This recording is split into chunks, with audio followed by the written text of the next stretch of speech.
Začnem. Torej, sestal se je glavni odbor Slovenske ljudske stranke, seveda v luči zadnjega tedna predreferendumske kampanje. Ocenili smo trenutno situacijo, ugotovili, da žal ta referendumska kampanja ni kampanja, kjer bi se govorilo z argumenti in z vsebino. Jaz pričakujem, da bodo slovenski mednarodni pravniki, tisti, ki goreče zagovarjajo ta arbitražni sporazum, v naslednjem tednu narisali, kako bo izgledalo slovensko morje in slovenski, torej Piranski zaliv po arbitražni sodbi. Jaz menim, da je tudi njihova odgovornost pred slovenskim narodom ta, da to storijo za dobro vseh nas.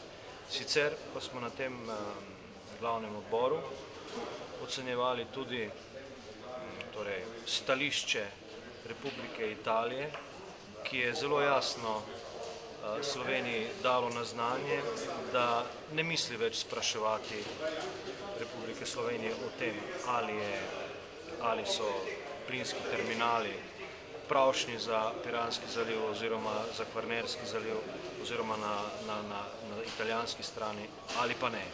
S tem so nam dali zelo jasno vedeti njihovo stališče glede tudi razmejitve med Republiko Slovenijo in Republiko Hrvaško.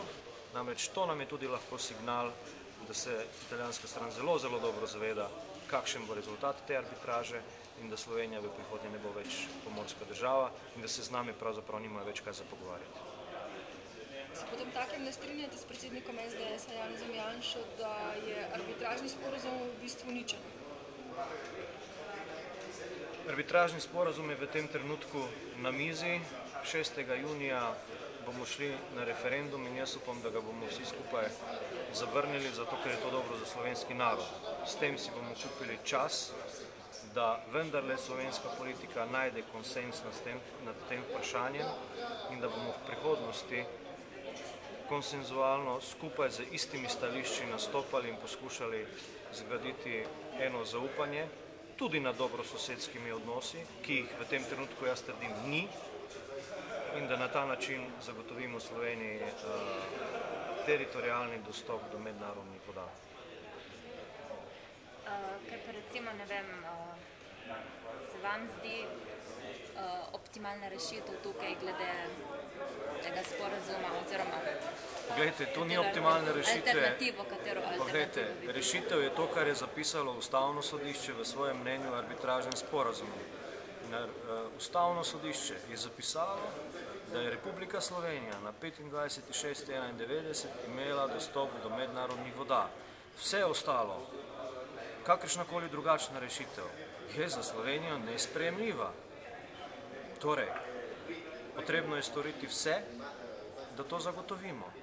Zdaj, poti do te rešitve je seveda več. V prvem koraku je potrebno zavrniti arbitražni sporazum, poenotiti slovensko politiko, zahtevati od Republike Hrvaške, da se umakne iz zasedenih ozemlji in morja in potem organizirati konferenco o Jugoslaviji ali pa mirovno konferenco, kakorkoli jo imenujemo, na kateri bomo razrešili vse spore, ki jih imamo z Republiko Hrvaško. Ne samo mejni spor, spor o Novi Ljubljanski banki, spor o jedrski elektrarni in tudi vse ostale spore na Zahodnem Balkanu. Vsi si namreč želimo, da bi na Zahodnem Balkanu vladala varnost in da bi to področje bilo stabilno. Vkolikor mejni spori na Zahodnem Balkanu, drugi, ne ta, o katerem se zdaj pogovarjamo, ne bodo razrešeni, te stabilnosti ne moremo zagotoviti. Torej, konferenca je potrebna. Po vašem mnenju torej ni možnosti, da bi Slovenija nekako uspela prepričati arbitre, da je pač imela 25.6.91 izhodno odprto morje, pač vendarle je posečni datum, ta datum.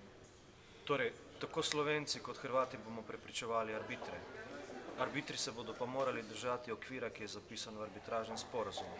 In ta pravi, da bomo potek meje na kopnem in morju določili izključno iz mednarodnim pravom. Kaj pa mednarodno pravo pravi? To pa ima celo vrsto pravil in zakonitosti, načel in pravil, ki jih bodo arbitri morali spoštovati. In po teh pravilih in načelih arbitri v nobenem primeru ne morejo z mejo Republiki Sloveniji zagotoviti teritorijalni dostop do mednarodnih voda. Ker to ne morejo, je v arbitražnem sporazumu predviden stik. Stik pa ne pomeni, da bo Republika Slovenija ta dostop imela po svojih teritorijalnih vodah, ampak ga bo imela po koridorju. Kakšen bo tak koridor? Kakšno bo uveljavljanje suverenosti na tem koridorju?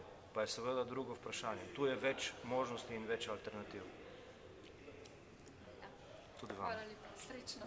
Tudi vam. Hvala lepa.